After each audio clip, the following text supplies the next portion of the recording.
This is Lauren Green, and this is episode 105 of the Talking Grammar Podcast.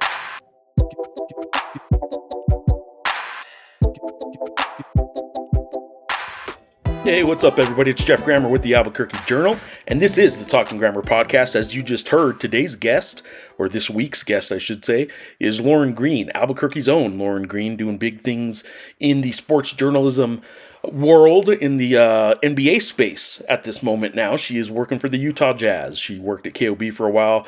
Volcano Vista grad, track star, went on to Nevada, competed in track there, went on to Arizona State, and went to the Cronkite School of, I believe it's School of Journalism and Mass Communications. But anyway, Lauren Green from Albuquerque, now working as a sideline reporter and a host for the Utah Jazz.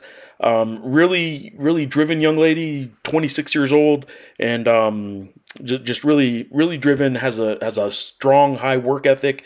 Have a couple surprises for her in this podcast, but really appreciative of her for taking the time to sit down with me for this podcast. And I think you're going to enjoy this, especially knowing that it is one of our own, right? It's New Mexico's own, it's Albuquerque's own, and she's doing big things in the sports journalism world, and it makes me happy to know her, but also as the dad of two young ladies, of two girls.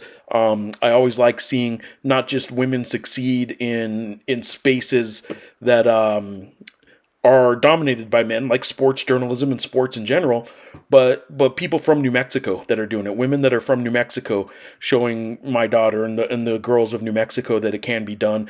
And there's a lot of strong female sports journalists that have come through Albuquerque in recent years. Isabel Gonzalez is working at CBS Sports. Natalie Bodie's now was at KOAT for a while now, working back in Las Vegas, doing both a podcast plus the Celebrity Poker Tour and doing big things. And of course, Bethany Miller, who is she covered the Super Bowl. She's back in her hometown, Pennsylvania, covering Penn State, and I believe she was at the Super Bowl, and she was at KOAT for a while.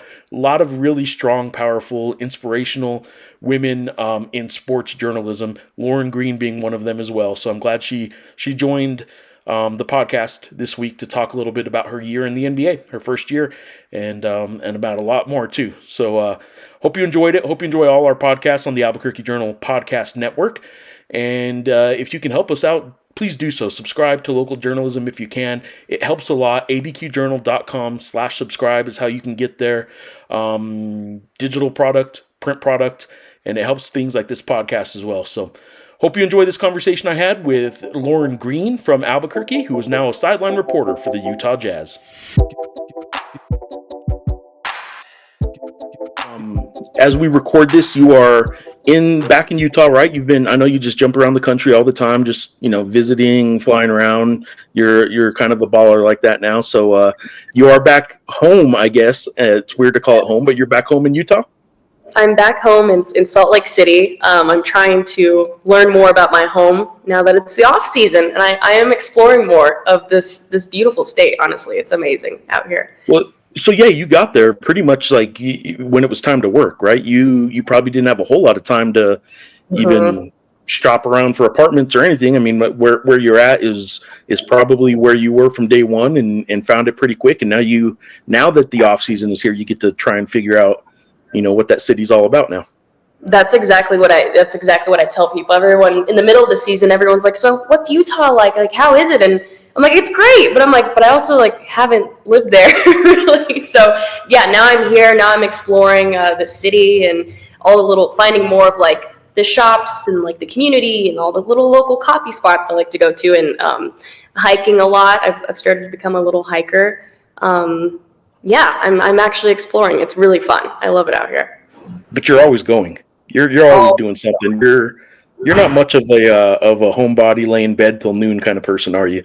No, only if there is a rare day off and we get back at 3 a.m, and I'm like, okay, I'll get to sleep in a little bit tomorrow. Even that, it's not usually noon. But yes, I am always on the go. So it was kind of weird once the season stopped.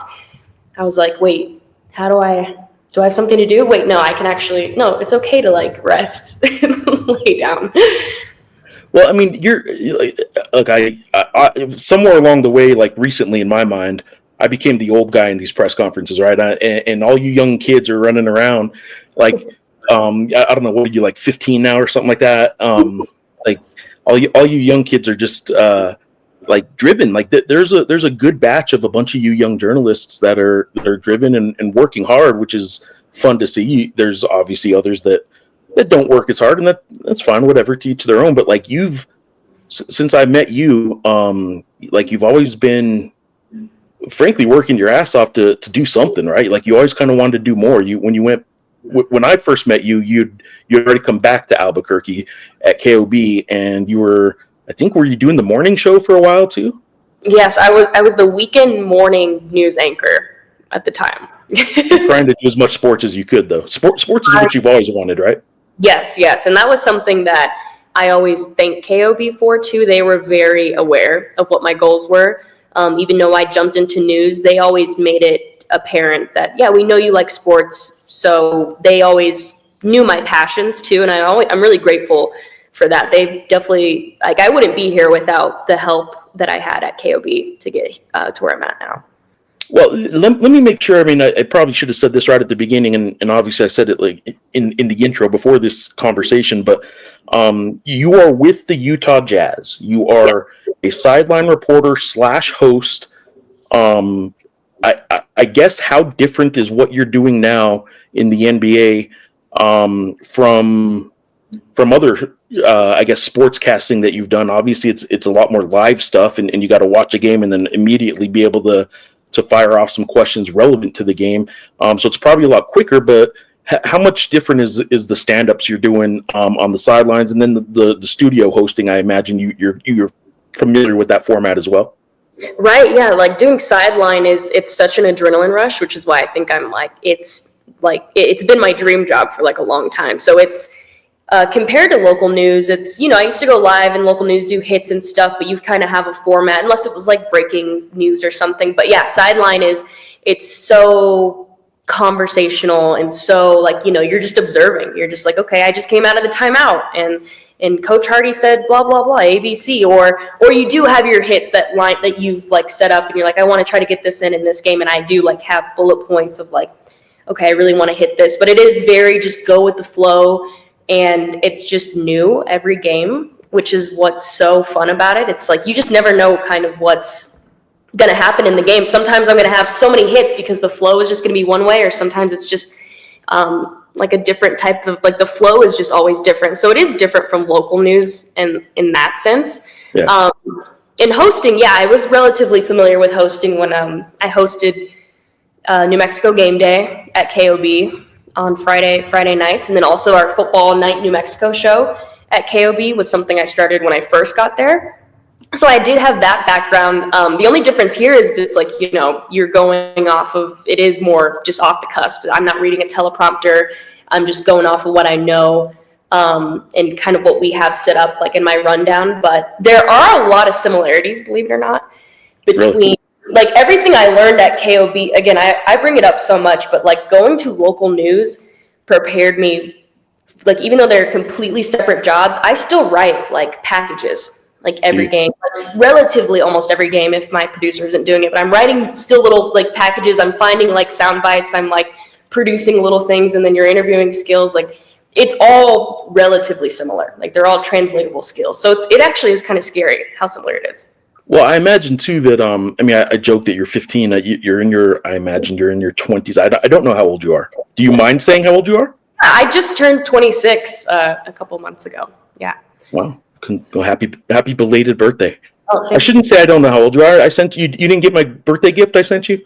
I'll have to go check my mail, which I haven't checked in a while. You've been traveling, so maybe that's all.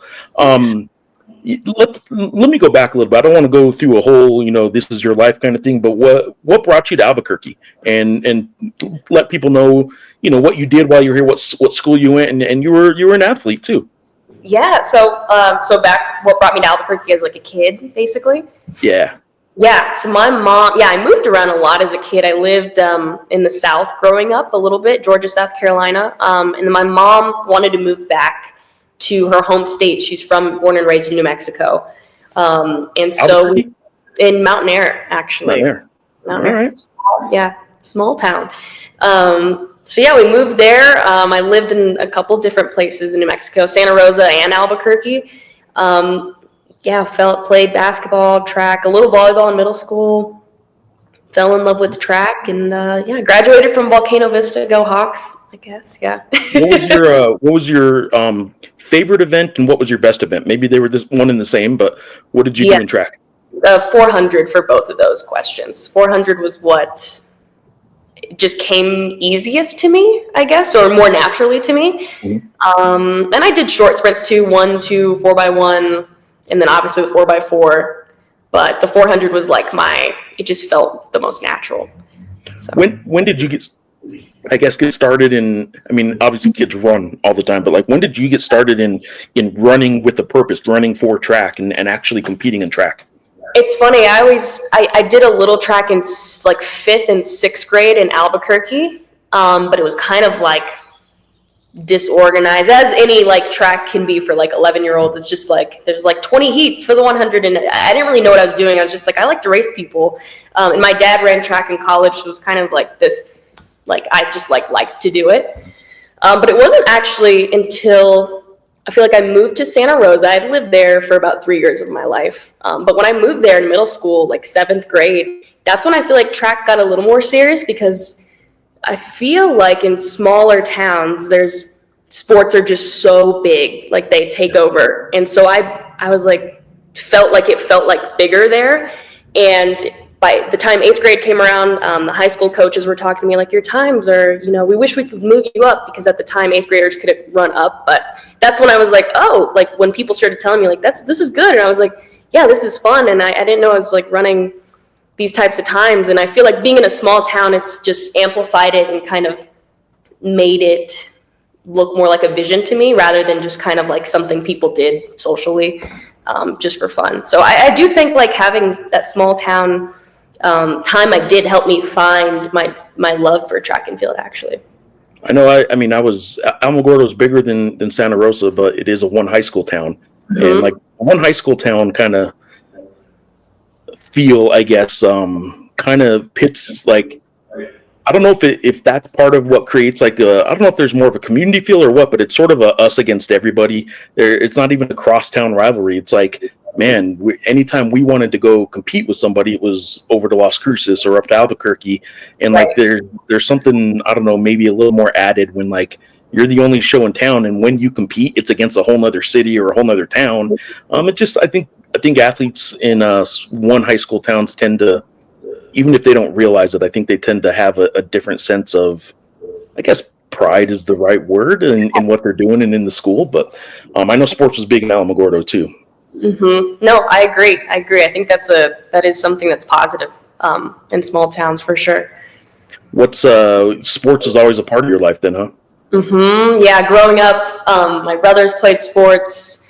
My dad he was like an All-American in college. He ran at Texas Tech. He's a 200-meter sprinter and Olympic trial qualifier.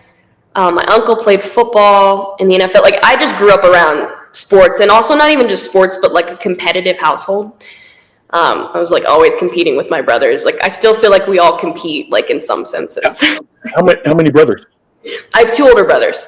They're both older. Okay, so 2 older brothers and the younger sister, and you're trying to keep up with them. I have 2 daughters, and it's weird. They're 10 years apart. It's 15 and 5 for my 2 daughters, and the 5-year-old tries to like keep up with the 15-year-old. On the other hand, the 15-year-old kind of plays down to the competition a little bit sometimes too, and acts like a 5-year-old when they're kind of going at it. But I do see the younger sibling like trying to keep up with the older one is something that creates a little bit of competitiveness too, I'll bet. Definitely. It's natural. I would say you do not like losing. No, not in a sense. I mean, yeah, I'm competitive in a lot of ways. Yeah, I don't like losing, but there's like so much you learn from different stages of losing and things. And yeah. Well, I should have pulled it up. I did not pull it up, but I do remember seeing video of a certain race with was it Sean? Who was it? Was it Sean and Bradley at KRQE, right? I don't remember. I don't recall. You don't remember this, huh? I did lose when we were covering spring football at the time. Or was it Yeah, I think it summer? was spring it football a couple years back, right? Yeah, I think it was just last year. Yeah, that was. I give Sean props. He does hold the title. There was a lot of witnesses that day, unfortunately. Yeah, but the thing is, like, you guys out of the blue decide to have a race, and you're like, yeah, let's race, and like, I mean, that alone, like, I don't want to get into like the battle of the sexes here, but like a young in shape male probably should beat you, but like, I can't believe it was like you were mad that you lost, No, and I to was this day pretty you mad. believe you should have won. No, because I still like train and still run in some sense. So I was like, how did I lose this? Like, how did I? Yeah, I was pretty upset. I tell people I'll race like at any time. Like, I'm like, yeah, let's just go race. Like, I'm crazy. Have you done that this year with any of the like NBA players or assistant coaches? No, but like I know a couple, see a couple coaches run on road trips and stuff. And I'll joke around here and there because I just say it. But they One know of I these race. days, Yeah. well, I was gonna say you're gonna be in a situation where I imagine at some point in your career around all these pro athletes, you're gonna say, let's do it, let's race, Oh yeah. whatever, let's do it. Yeah. And The invitation's always there. I will, but they're also professional athletes, so that's a little scary. But I'll take them. I lose. It's okay. But I'll when win. did you convert sort of a sports love that you still have? I don't mean convert as in you left it behind, but when did you convert a love for sports into a career path that you wanted to pursue in journalism and sports journalism? I feel like when I was 13, I was watching a lot of basketball at the time with my brother, my second oldest brother, Josh, and we were watching a lot of Warriors basketball. And I was just looking at. I didn't know sideline reporters were like. I didn't know that was like a job that you could really like have as a career or just be in sports media in general. And so that was my first kind of just like the seeds were planted. Like, oh, that's cool. And then it was. I got to Nevada and I studied journalism there. Their journalism school was one of the main reasons I committed to, like, great track program, but also their school had a lot of different outlets of journalism that were a little more new age, like podcasting classes, for instance, or a lot of other things. And it wasn't until I got to school there, I was an athlete, and there were kids in my class who were doing a lot of internships and different things, and I just didn't have time to do that. I was like, being an athlete, it's like your full-time job. So I decided to start. I was like, well, like this would be fun to kind of like start just trying to dive into this, I guess, because we didn't have a lot of sports-focused classes there. So I started kind of like, I pitched to our athletic department to come up with a show called the Wolfpack Breakdown. And I would film stand-ups every week, like, welcome to the Wolfpack Breakdown. It's really corny. You can find it on the internet somewhere. Don't. And I would edit them every week, and it was just like a sports highlight show of like, here's what happened in basketball and this and tennis this week. And I kind of just started doing that, and I was like, this is kind of fun. And yeah. But you did all that. You took the initiative to do all that. I did, and it's because I started seeing so many people just out in the world doing this. Like I'd watch football games and different things, and then I would kind of like imitate it, and I was like, wait, no, I think I could do this. Like I think there was a competitive drive where I'm like, no, I could try this. I could do it. Well, so what then? I suppose you graduated, then you went to Arizona State. Mm-hmm. And you at Arizona State, which has a great journalism program, obviously. What did you do there? You went there for grad school? I did. They have a sports journalism master's program, which kind of just caught my eye. I was like, I didn't even know that was a thing. And that was one of my favorite experiences I've had in life. Well, so it was about that time that, like, when because I know you and I have talked. I know you've mentioned like mentors along the way, and like, you've been involved in organizations, stuff like that. When did you start kind of mentoring with people out in the professional world? Or getting a mentor, not you mentoring. Yeah. Oh yeah, like finding mentors. I think it was when I went to Cronkite, and they emphasized how important having mentors was. Yeah. First of all, we'd have a lot of people come speak to our classes. Our professors would bring in people who like covered things for ESPN or different or The Athletic or different people.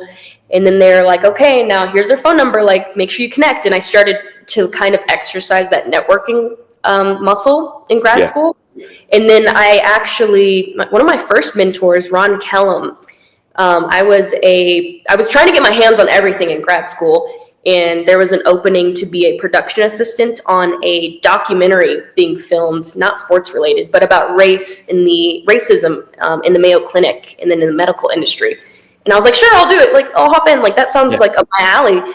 And so that was one of my first mentors, was just working in there as a PA on this documentary, meeting Ron Kellum, one of the producers on set, and he was very helpful. And then I started to kind of just learn, like, meeting people and then, like, seeing who, like, fits in kind of your, like, circle or what you, like, you know, what you want to do or your values. And so I go to different events, whether it was, like, NBA Summer League, and just start meeting people there. And it's, you just kind of build this network, and it just kind of happened naturally. But I know that, like, obviously it's one thing to reach out to a mentor or to somebody in the field. Sometimes they may fire back an email and just say, oh, you know, keep it up or whatever. And then there's other mentors that sort of probably take a much more active role and a continued role. And hold on one second here, because Green. I mean, she definitely seemed like she was unique, special. When I met her when she was in college, kind of in the same vein as when I met Malika Andrews. She was in college. Lauren has this competitive spirit, and I think it's from her father, gets from a track background, that makes her strive for greatness and work hard and have a work ethic that is not normal. It's high. And I think that's the reason why she's catapulted so fast. She is very determined to be legendary, and I hope she continues to, know me as she continues to rise up the ladder, because she will rise up the ladder and be one of the stars of the industry. And so proud of her. And this is just the beginning. Wow. It's very nice words. Oh, sorry about that. I had a little glitch there in the conversation.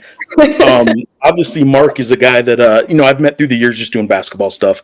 And how is a mentor like him, who's been in the NBA? And in case you guys didn't notice, I know you know this because he tells you, but he'll mention it to you every time he can. But he was wearing some San Jose State swag there. He is a Mountain West guy, although he wasn't. They weren't part of the Mountain West when he was there, but he is a proud Bay Area San Jose State. In fact, he's the only San Jose State grad I know of, but he's proud of it. But how did you what's your relationship like with Mark? Because Mark's been around that NBA beat quite a while. Yeah. Well, first of all, those were very nice words to hear from Mark. I met Mark. He didn't tell you I did that, did he? No, I was like, wait, what's happening?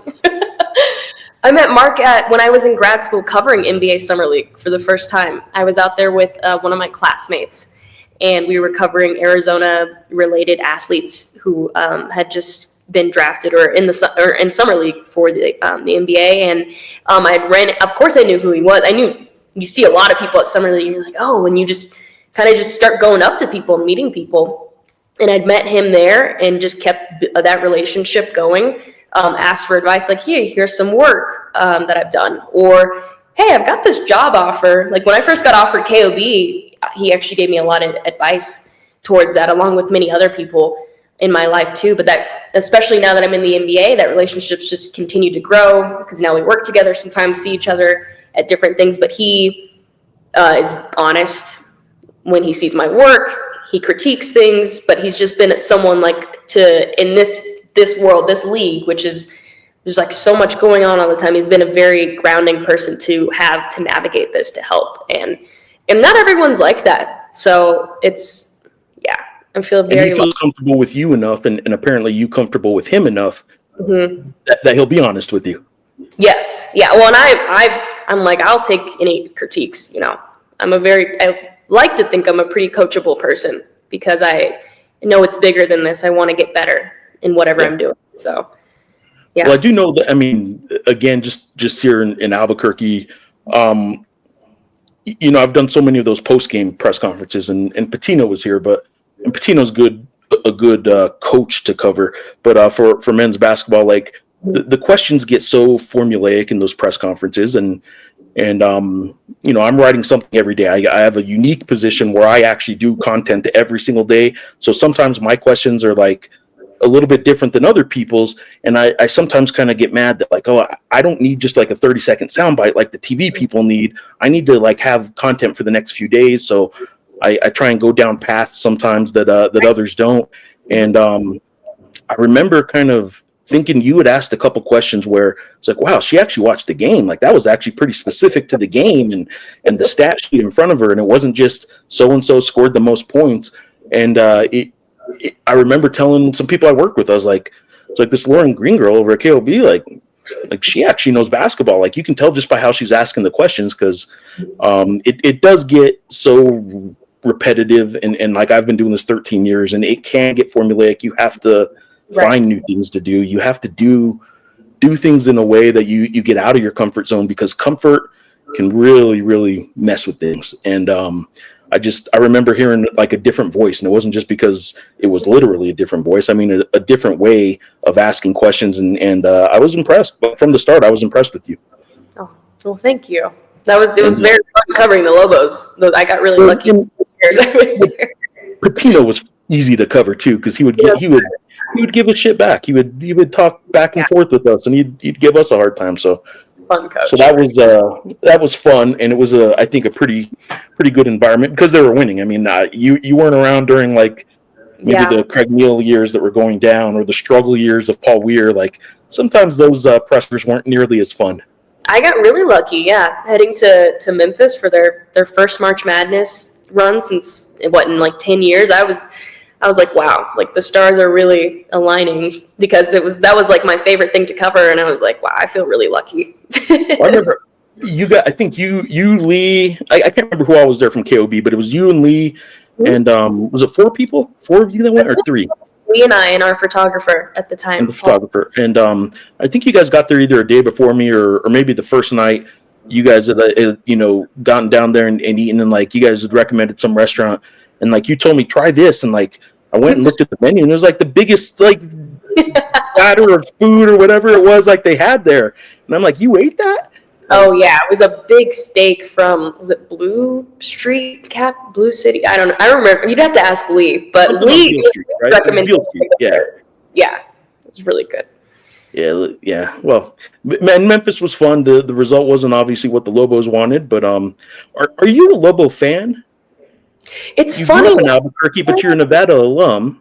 When I was in middle school, my friends and I used to go to the Alford. Like those were the years when Alford and then we're going to the tournament all the time. Like that was a fun time. So when I was little, it was like a fun thing. I can't say I'm a Lobo fan because go Wolfpack and whatever. But I do keep up covering that team. I respected covering them so much that I kept up with them like last year too, for sure. I was like, oh, this is cool. Oh, they're winning. Like that's fun. Or I'd text Steve, who worked in the communications department with UNM to make like, hey, how are you guys doing? Hope everything's well.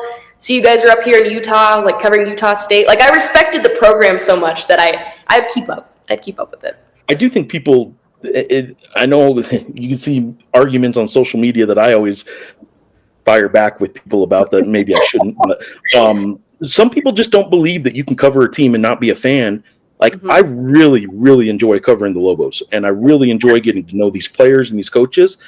But at no point have I ever felt like I was a fan of the Lobos. I mean, part of that's because I went to New Mexico State, but like they don't have to be hand in hand. Like you can do good quality work and all that kind of stuff without necessarily being, going home and waving the pom-poms. You could have fun with your job while also being, but we'd go to the press conferences after, and we're still asking questions, I'm sure that everyone could hear. So yeah. I think there's it's not all just black and white. There's nuance between it, like good nuance.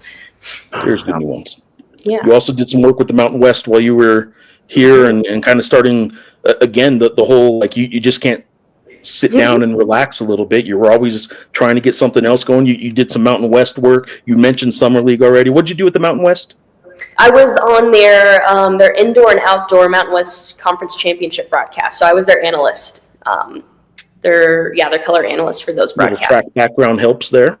It was fun, but it was also like stressful watching those races. Like I feel like after those days of work, I was like exhausted because it was like fun covering those, but then also there's so much that like comes back up as an athlete that when like I hear the gun go off and my breathing pattern is still like attached to the gun. You're kind of, you're a little bit like I don't want to say tense, but there is a certain element of, well, even fans after a couple hours, when fans are really into a game, it's watching it in a whole different way than just sitting there and watching it, and you get involved. It's emotionally exhausting in a good way though. It's like your passion's there, but it's like, okay, I got to go to bed now, like immediately when I get home. But yeah, track and field still amazing to me. I hope to cover more in the future. I know the Olympics are in America, like in the U.S. in a couple years, so in L.A. So that's definitely, Well, so let me ask you this, and then I want to get into. I want to jump now to the current job and a little bit more about that. But you said the 400 was your favorite and best event. What was your best time, and what would your time be today? If you went to the track right now, what would your time be? But what was your best time, first of all? My best time, that was my junior year, Mountain West Conference Indoor Championships in Albuquerque. 55:32, I believe, when I made finals that year for conference. Okay. I was on trend to be faster. You can ask we were trending towards other things, but I couldn't just get past that. COVID happened that year, so we didn't have outdoor, but that was my fastest time. If I went to a track now and ran, I mean, if I'd be able to break a minute right now, that'd be cool. I think I could. You think you'd be right around a minute, though, still? Like, that's... I mean, I would hope. I'd be really sad if I wasn't. It's actually funny. Speaking back to my family, 2 years ago, my oldest brother, and I went to visit my dad for Thanksgiving. And we all went out. I posted it. We went out to race. My dad dropped out at 200 meters because his hamstring hurt. And then my brother and I finished the race. He did beat me, and he is a father, and he's 9 years older than me. And I'm not proud of it. It blows me away that you're like not proud of that, and like no, absolutely not. It's something that comes up all the time, and we still bicker about. And let's be fair, the race I brought up earlier, that Sean did win, I guess. Sean, my colleague at the Albuquerque Journal, if people are wondering who I'm referring to, that was what you guys did a 40. I think that was a 40, yeah, on the football field. In a 400, do you think Sean would have been able to beat you? No. Right. I mean, and I agree with you. I think you're probably right. You know, that's a tough event, man. Like the 400, to sprint for 400 meters that's tough. It's not a 100 where you can go all out the whole time. Maybe if you're in good shape, you could do it with the 200, but like most people cannot sprint for 400 meters. It's weird. And then if you want to get nerdy and then look into the physics of how like running works and like how like mechanics are, like it can get really nerdy going into track. So yeah, the 400 is a really like precise race. It's crazy. You're technical. A nerd. Very You're technical. A nerd. I'm a track nerd. You are a track nerd. All right. You get an opportunity with the Utah Jazz. I'm curious, A, how that was presented to you, how that came about, but B, you know, how long was it the first conversation that you said yes, or how long did it take you to tell them, yeah, I'm interested. Yeah, I'll take that job. Oh, I mean, I was hoping it was a yes for a while, but this job was just posted online. It's funny. A lot of people ask me, like, who did you know? How did you blah, blah, blah? I'm like, it was like a lot of jobs just online posted on some different websites. And then I was like, oh, how like out there is this job? And then I looked on LinkedIn and it was posted. And I just applied, and I just hammered it. I was just like, all right, I'm going to study really hard for these interviews. I'm like, this is like a dream job and a dream position, not only to be a sideline reporter, but also working internally is different too, which I don't know if a lot of people know that, but I am like under the Utah Jazz. So it's not like I'm a outside reporter, but I work internally. And so that's not just a shirt you have. That's the company uniform. Yes, this is, yeah. I've got a lot of these, but it's a dream job. But yeah, that's really how it came about. It wasn't like this like secret, like, okay, here's how I know so-and-so knows posted. And then I just like dove in. I was like, I have to get this. how was it? I mean, you got a year under your belt now. How was it? How scary was it? How much better were you at the end, and how much better do you feel you're going to be in year 2 than in year 1? How was it? I mean, year 1's like all about building relationships, right? So you're just kind of learning everybody. You're learning the players, you're learning the coaching staff, you're learning how the day-to-day work goes, showing up to any practices you are allowed to go to, every shoot around, and just constantly being around. And I feel like this year, which this is just my nature in general, but I was just very observant. Like when I first get to a new place, I just kind of try to observe where I'm at, and yeah, I'm doing my job and like learning as I go, but just trying to figure out like how the ecosystem works.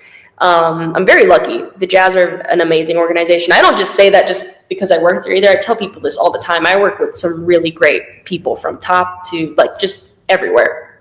And it was scary at first because you're like, okay, now I'm actually here. I'm in the NBA. And you're like, you're reporting and there's like LeBron James is behind you as you're like doing stand-ups. You're like, this is kind of crazy. I mean, like, I don't know when the surreal goes away, the feeling, but I mean, there's going to be a LeBron James behind you. Potentially, the rest of your career, there's going to be that person behind you while you're working, and at some point, that the scare part or the just oh my goodness, this is surreal kind of wears off a little bit, but hopefully the enjoyment doesn't. You know, like newspaper folk are like just cynical bunch. Like we're just in a different temperament in general. But like I really enjoy what I'm doing still, and I know some people that don't, and I obviously I hope you never get to that point. But like it's such a we're in such a lucky job. It's a lot more work than I think people realize, but we're pretty lucky to do what we do.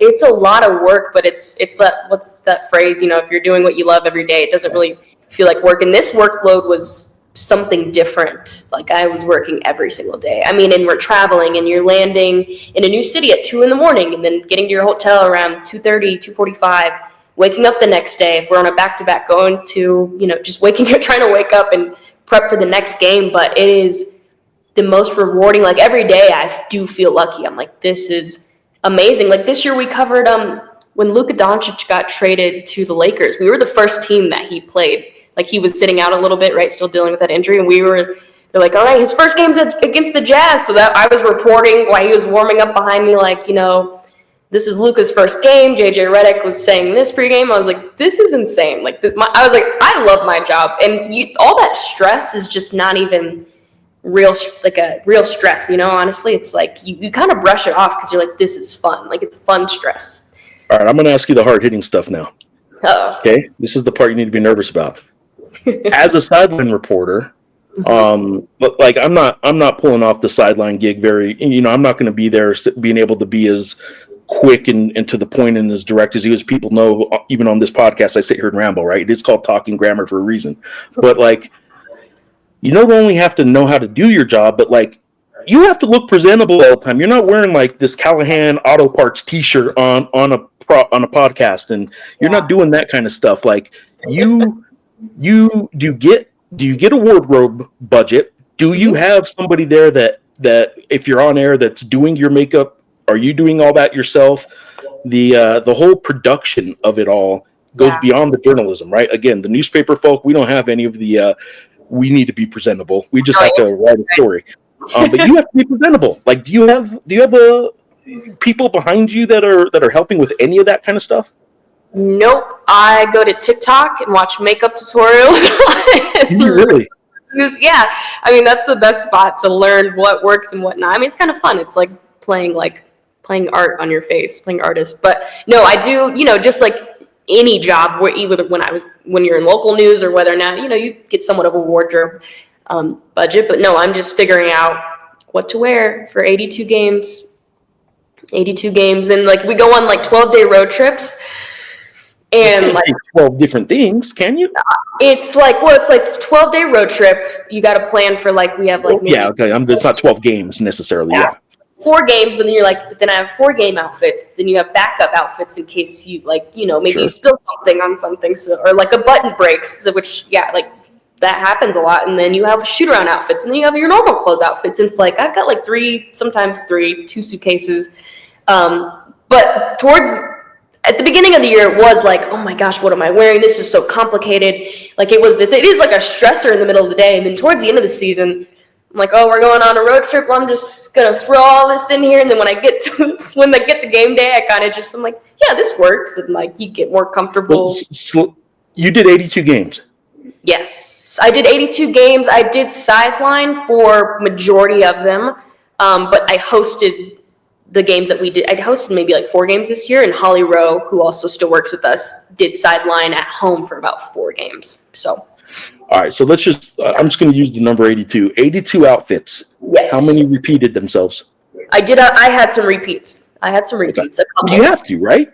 There's no way that a first-year reporter is going to have 82 outfits. Have to. But a lot of mix and matching, too. I've come to learn to buy a lot of things that that could work with a lot of different things. So a lot of guys have it so easy.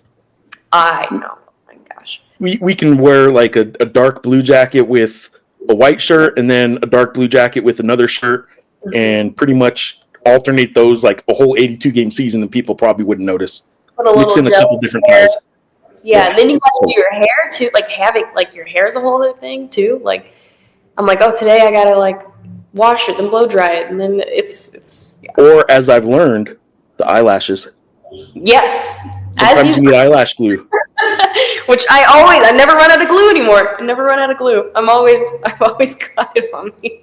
But yeah, there is a lot of things that it's like people don't realize that goes into it, and there can become a weird decision fatigue in that, and like having to choose all that.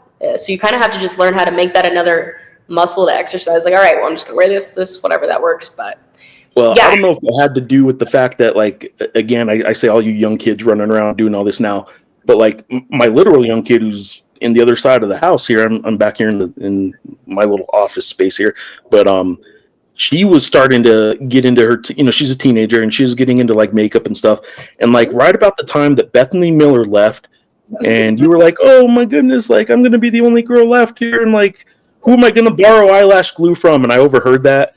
And sure enough, like I was buying my daughter something on Amazon one night. It was apparently this isn't even a common thing. I wouldn't have known because I bought it for her, but she wanted an electric eyelash curler that you plug into a USB. Yeah, I was like, oh, okay, the girls do this stuff. I don't know. I have no idea. But I remember, oh yeah, the eyelash glue. So I bought like a $2 eyelash glue on Amazon and brought it to you for one of the games, and I was like, man, I'm a part of the production now. It was very much one of the girls I'm just one of the girls now, and I felt bad though. You were the only girl around for a long time. He left. It was sad. No, that was a very precious gift. I don't think you understand. I was like, wow, I feel seen. This is great. Yeah, again, eyelash glue, didn't even know it existed till I heard you and Bethany talking about it when she was about to leave. So, and apparently electric eyelash curlers, I didn't know that existed. I just assumed they were normal, and I mentioned it to actually your friend in Nevada, works at Nevada Sportsnet now, softball player. Nikki or Shannon. Shannon. Softball. Yeah. No, it was Shannon. And I mentioned it to her at the Mountain West tournament like a year ago. I was telling her this exact same story, and she's like, electric eyelash curler. Yeah. And I'm like, those aren't a thing? Like, my daughter didn't tell me they weren't a thing. Yeah, that must be like a really young age thing. I've never heard of it. Well, I think it's just new. But yeah, you could plug it into a USB thing, and it like. Interesting. Because she said, Dad, otherwise you have to get a lighter, and like if you light up the eyelash curler, and then you can burn your eye. And I was like, oh, I don't want that happen. There's a blow dryer hack I have heard of, like heating it with a blow dryer. So I don't know. Well, again, stuff I don't ever have to worry about. Yeah. All right. From there, let's do this. Let's talk a little bit about what's next, and then I have one more thing I kind of want to surprise you with a little bit. Okay. It's not another video. It's not somebody about to talk to you or anything. But what's next for you? I mean, is this a deal where you have a multi-year contract kind of set up? Is it a year-by-year thing? But what's next for you? Yeah, I mean, I'm here with the Jazz for a little bit. I love working here, and the good thing is I do have the opportunity, obviously, to, especially in the off season, to freelance, get my, get out there and do a lot of different things. So I don't know. I don't know the answer to that. We'll see. what happens. But I do know I'm here with the Jazz for a little bit. And What were you talking on social media about recently about a movie? Like you were you were joking. It was with Mark, I think. Yeah, that's like a little. Yeah. Is that an inside joke? No, that's something coming. That comes out in September. I just have a very baby role in that movie. So you do have a role in a movie coming out. Yes, but I mean, like many. Is this your first movie? Yes. Yes. That you're okay. So headliner. I don't care what you're saying about like a tiny role. Like Lauren Green is headlining a movie coming out this fall. That's great. No. I'm a local report. I'm a reporter in the movie with and you'll have to just see what happens in it. But like, if many people don't know, listening to the podcast, like Albuquerque, New Mexico's a hot spot for film, and it wasn't just me. I mean, my old coworker Tessa Mentes was in a show. She had like a recurring role in a TV show as a reporter with I think Nathan. Oh, I forget the name of it. It had Emma Stone in it. It was that show that took place. I forget where. So Tessa's Breaking Bad. Yeah, I was gonna say Breaking Bad tapped into some local reporters multiple times. I mean, they come searching for like they have really good casting when it comes to stuff like that. So they come out to the local stations looking for people. So I'm definitely not the first or the last. A lot of my former coworkers were way into that before I am. I just got lucky with this one, but yeah, a lot of these shows actually filmed like at our office at the Journal. They never knocked on our door and said, "Hey, we need a sports reporter real quick." I'll tell you that they never did that once. Yeah. All right, I'm going to now wrap this up with have you ever seen Hot Ones, the YouTube show where they're eating the hot wings and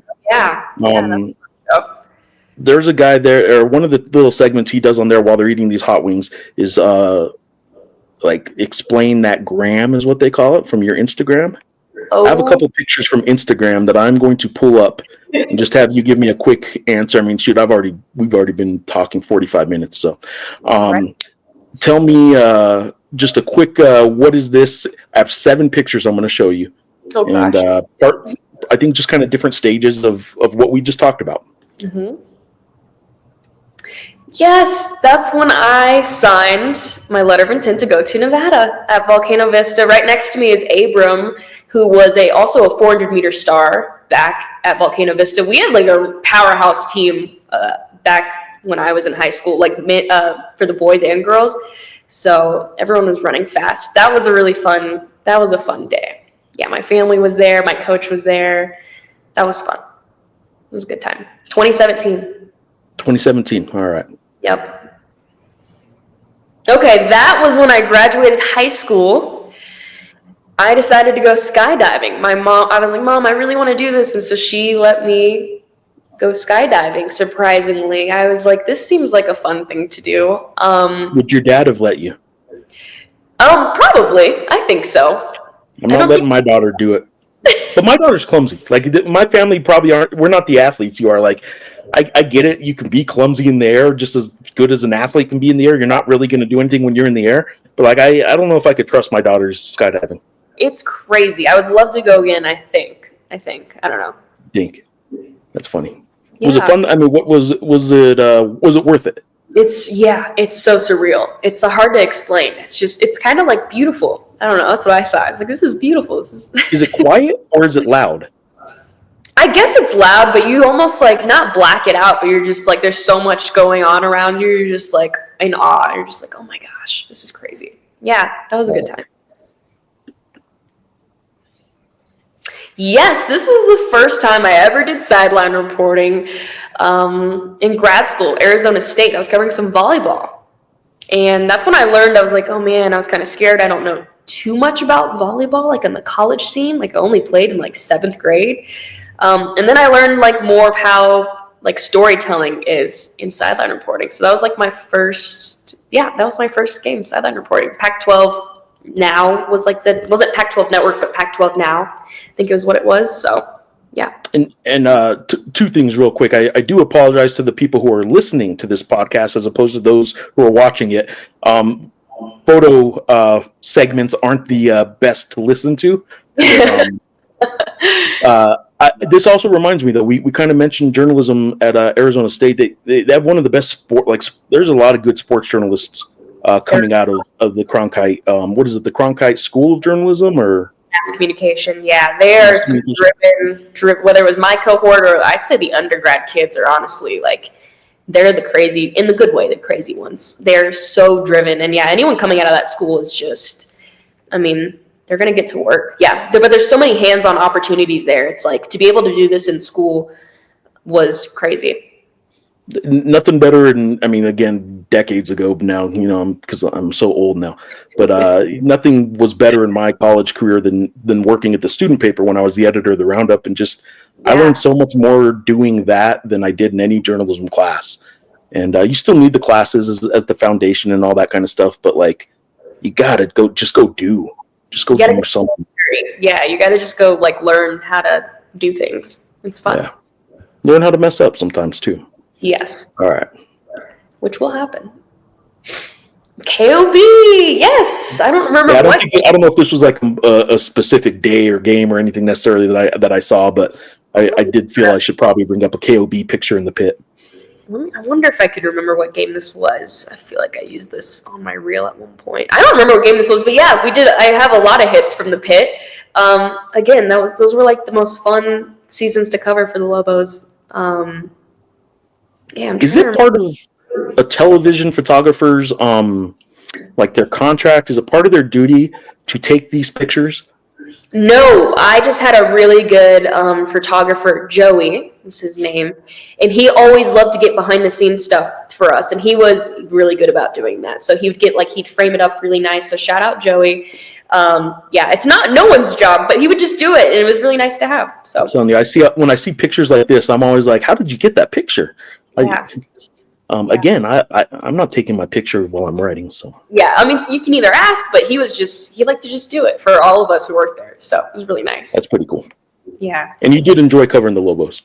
Oh, of course. Yeah, not even just basketball, too. I mean, covered their track, but the pit is a special place. Yeah. The pit is a very special place. And that is some Mountain West Track and Field Conference Championship action indoor right in Albuquerque, which happened to be perfect. Just drive down the street to go cover. This is my first time being an analyst on their broadcast. You can see in my face, I'm like freaking out on the inside. And that's Adam Deal next to you, right? Adam, yeah. So I saw this picture, and what you were talking about earlier about how even as an analyst, you kind of get into it and you feel it a little bit. Like I remember seeing this, or I remember as you were saying that, I'm like, yeah, this picture I'm going to pull up later. Like you're not just sitting there relaxed. Like you're into the events as you're covering them. Yes, I had to be standing up at some points. I was just, especially like in the 400. I think at this meet in the 4x4, my old team, Nevada, won the 4x4. I believe in broke the. Not even just their school record, but maybe a meet record. I can't remember, but it was so emotional. I was like, I have to stand and watch this. This is crazy. It was really emotional because I was only 3 years removed at the time, I believe. So that was surreal to see. All right, 2 pictures left. We're a lot more current now. This is again, I don't know that it was necessarily a momentous game or interview, but it was one that places you into what you were doing now. You are the sideline reporter there of the Utah Jazz. This was a momentous game for the player I was interviewing. This was Isaiah Collier after I think we had went into overtime, if not double overtime, something like that. But he had a game, a go-ahead basket at the end of this game. And then next to him is Keontae George as well. But Isaiah was a rookie this season, super fun to cover, rookie point guard. Amazing athlete. And this was one of the walk-offs I got to do after that game.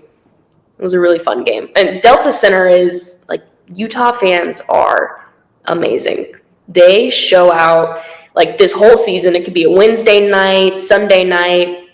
They are there, they're packed, and they are cheering. It doesn't matter. First quarter, fourth quarter. There's some special fans in this state. It's awesome.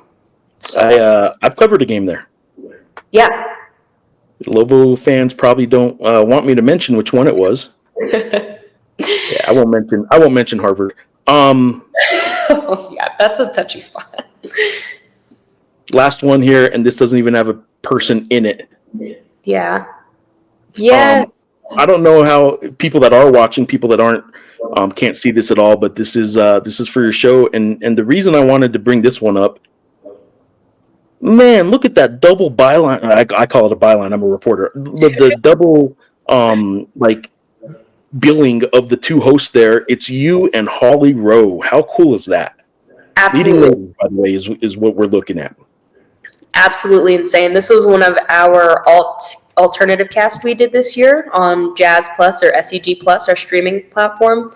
And yeah, Holly and I got to host Leading Ladies, which is insane. And working with Holly's amazing. She's helped me so much, and I take so many notes from different things she does, just because she's been in this business for a while, and covers everything. So working seeing Holly like growing up in life, and then like my name's next to hers now is pretty crazy. And we had a really good broadcast. We had just a lot of women in sports just from all across Utah come on, and we got to interview them for our altcast. And yeah, that picture is pretty crazy. This is kind of like my life now. It's like every couple of weeks I get settled and I'm like, okay, this is my life. And then I like see things and I'm like, wait, this is crazy. And I have to process like what's going on, because it's every couple of weeks it just feels like surreal. Like I don't know how to explain it. All right. Well, that's the last of the video or photo surprises for you. Yeah. Lauren, look, man, I appreciate you doing this. I honestly, I say this every damn podcast. People that listen to my podcast know I say this at the end of every one. I didn't mean for it to be this long. I told Eric Olin when he got hired as the new Lobo coach, I said 20 minutes, and it was 45. Yeah. I told one of his assistants in the last show 20 minutes, and it was 40, I think. And I think I told you maybe a half hour, and now we're pushing 50 minutes. So hey, I like to talk. It's okay. It's fun. It's the off season. You don't have anything to do. What are you doing? I imagine you're flying somewhere like maybe by tomorrow, or playing another round of golf, or what are you doing next? I'm getting into golf. I'm getting into golf with my friends out here. I have an old teammate who lives here, so we've been going golfing. An old college teammate.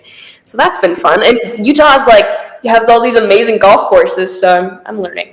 Well, it's tough to meet like new people in our job, because yes, we work nights, we work weekends, sometimes we're traveling.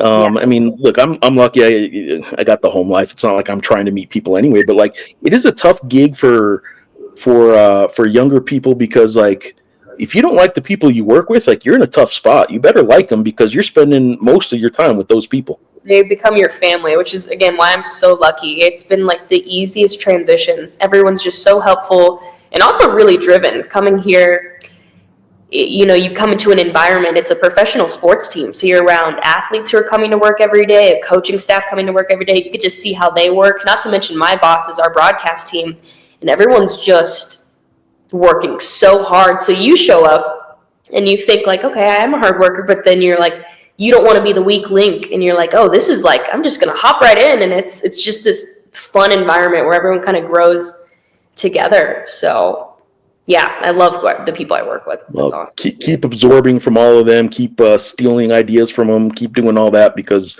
that's part of the process. But, yeah, work ethic and drive and all that's not an issue for you. It hasn't been from when I've known you, that's for sure. Oh, well, thank you. Thanks for having me, Jeff. This was fun. Thank you for doing this. Do you get back to Albuquerque often? I wouldn't know. I haven't. I certainly wouldn't know, because I don't get any like, hey, I'm in town. I don't get any of those. So I haven't yet. My mom's bugging me, so I'll have to plan a trip soon. She keeps asking when I'm going to come, so we'll figure that out.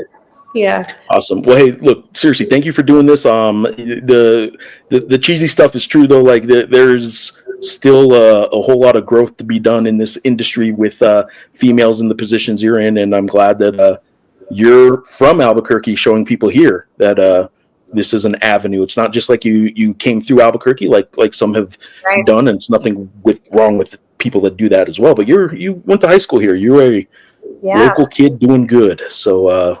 I appreciate you for being that, whether you like it or know it or not, inspiration for people like my daughter, and you're doing good, and I'm proud of you. Oh, thanks, Jeff. I appreciate it. Thanks for having me on. It was so fun. All right. Well, hey, enjoy it. Until next time, thanks for being on. Awesome. Sounds good.